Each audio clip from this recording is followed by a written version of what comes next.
Hey all, here OS Reviews. Today we're taking a quick look at the Yaber Pico T1. This is a mini DLP projector which is ultra slim, measuring only 0.52 inches. In fact, it's one of the world's slimmest.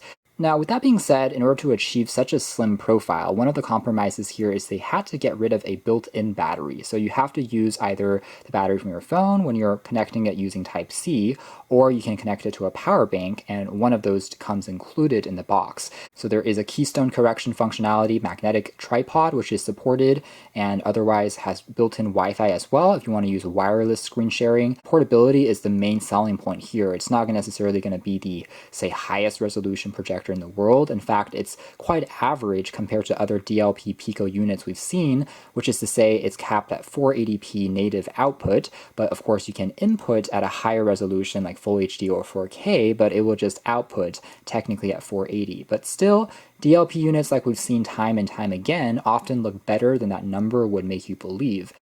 But some other accessories that you get are inclusive of a super tiny remote that has to be one of the cutest I've ever seen.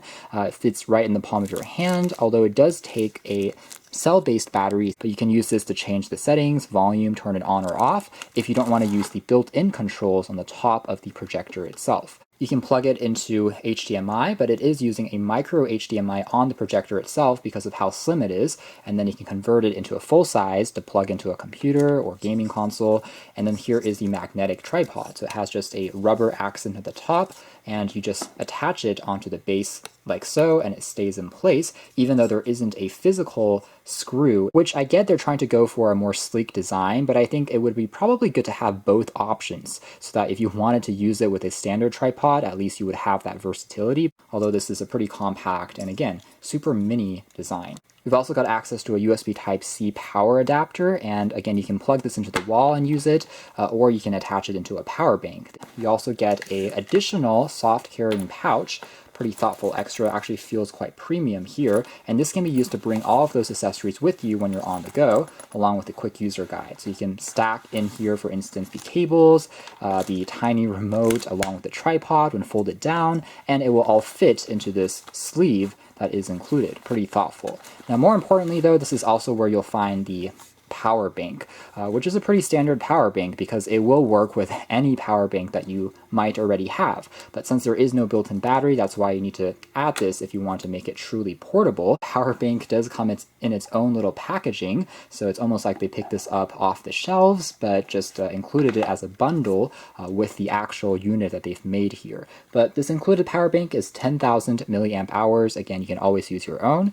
Doesn't look too shabby, has a pretty clean design, and does have a small display at the top there that also shows the kind of power percentage. You can also use it to charge your phone using micro USB Type-C or Lightning for iPhones. Also has its own AC adapter, so you can even charge it by plugging it into the wall without having to plug in a standard cable, for instance. So this is a pretty fully featured power bank, really not bad. The only downside I would say is that this prong is rather sharp and doesn't fold all the way in, as you can see there. So I would have liked them to have this be a little bit more flush, but you can always just put it into the case and just be a little more careful when you are transiting with it. Alright, so taking a closer look at the design of the T1 projector itself, I have to say it's beautiful. Probably one of the most attractive looking shell designs I've seen out of a projector to date. This crazy gradient finish reminds me of a premium smartphone, in fact, with maybe a camera lens stacked into that place instead of being a touchpad. But you get the idea. Very beautiful, but the downside is it's a huge fingerprint magnet because of how glossy it is, so it will attract smudges very easily, but you can always wipe that down. Now the surface here though is constructed out of a polycarbonate plastic, so the entire thing is surprisingly lightweight in the hands. It doesn't feel necessarily hollow, but it doesn't really feel like it's a projector either. The same thing goes on the back. There's another film protector, and then this is also where the speaker comes out from. Bottom here houses the micro HDMI as well as the two USB Type-C ports, one for power located on the right side here, and then the middle one is for connecting to a device. And then on the spine you have access to a red accented power key, additional volume controls, and also a focus dial. And the lens, of course, is just located at the front there, as you can see, which is absolutely tiny. The entire thing is actually flush. It's sitting below built-in lens cover, so it's already a little bit more protected than having it just with the lens itself exposed. And we have just an IR port for receiving commands from the remote. And again, here's a closer look at some of the controls we have there, standard for going back home, back menu, and the touchpad there located at the center. So as a quick size comparison, here it is next to the Samsung Galaxy Z Flip, which is a bit of a taller phone. So this thing is even smaller and for sure lighter than that because there is no battery built on in. And it's going to be a little bit thicker, but really not by too much.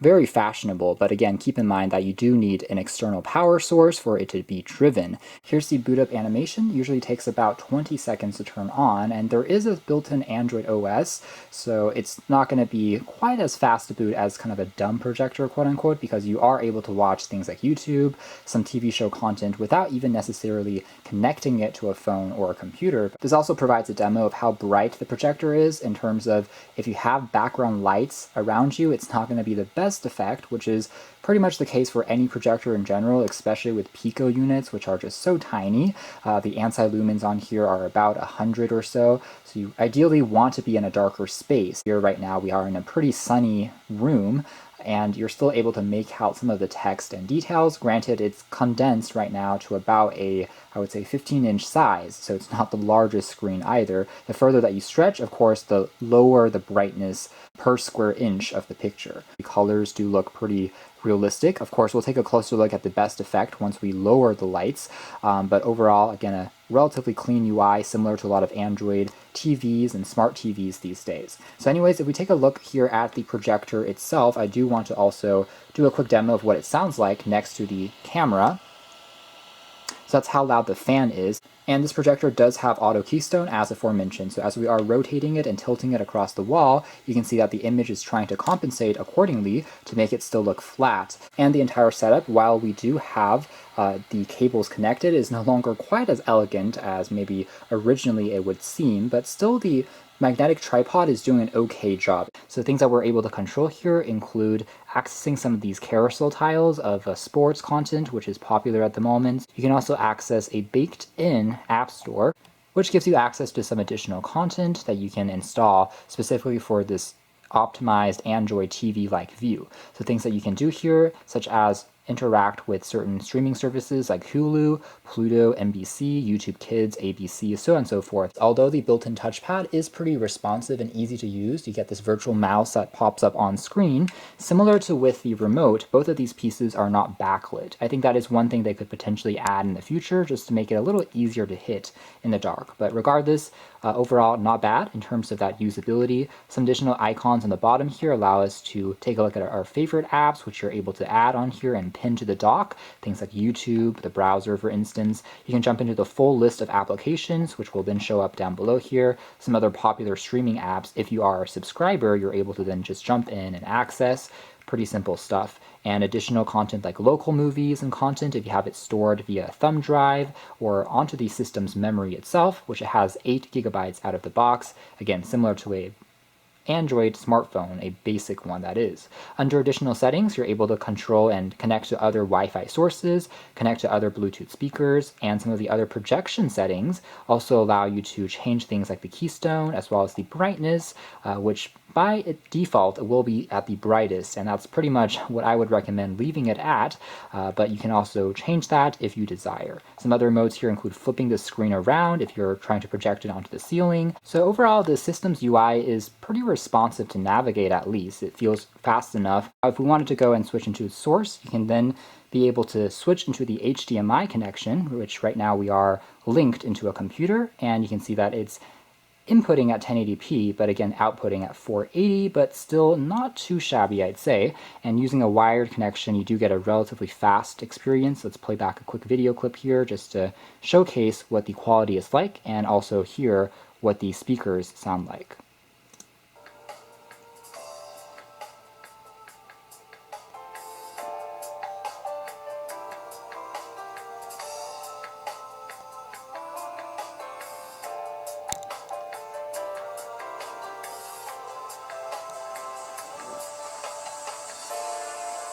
Right, so some impressions here in terms of the audio quality is it's actually a little bit better than I was expecting. Considering this entire thing is so slim, there's just not a ton of space to pack in big drivers. But surprisingly, it actually has bigger sound than you would think. It doesn't sound too tinny either, even at higher volume levels. It doesn't have a ton of bass, but actually comparable to most better quality smartphone speakers. And you are able to, again, link it to Bluetooth headsets and better speakers if you want to further improve that experience. Again, colors here do look surprisingly vibrant and actually quite nice and attractive when it comes to giving you that cinematic experience for a small unit like this. But then again, this is not really designed for giving presentations or things that require a ton of tiny text details like Excels.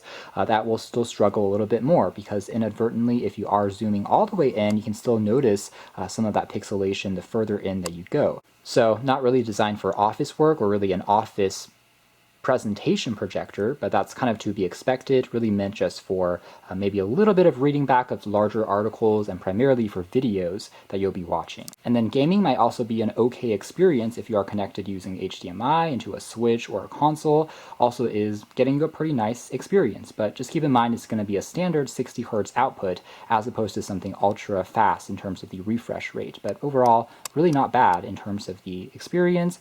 Projected onto the wall, onto the ceiling if you're tight on space in a dorm, and it can just make things feel a little more immersive.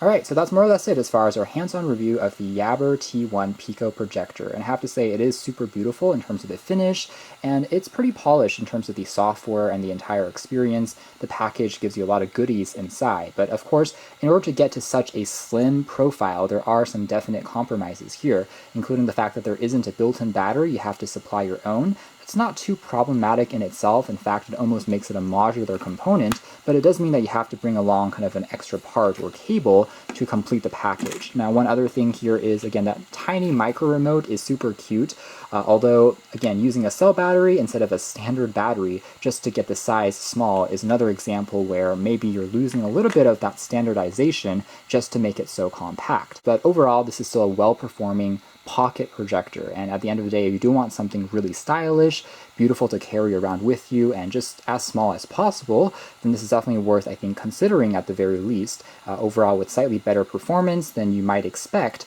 looking at the specs alone. You can check out more details if you're interested in the links down below, but for now that's been our video of the stylish Yaber T1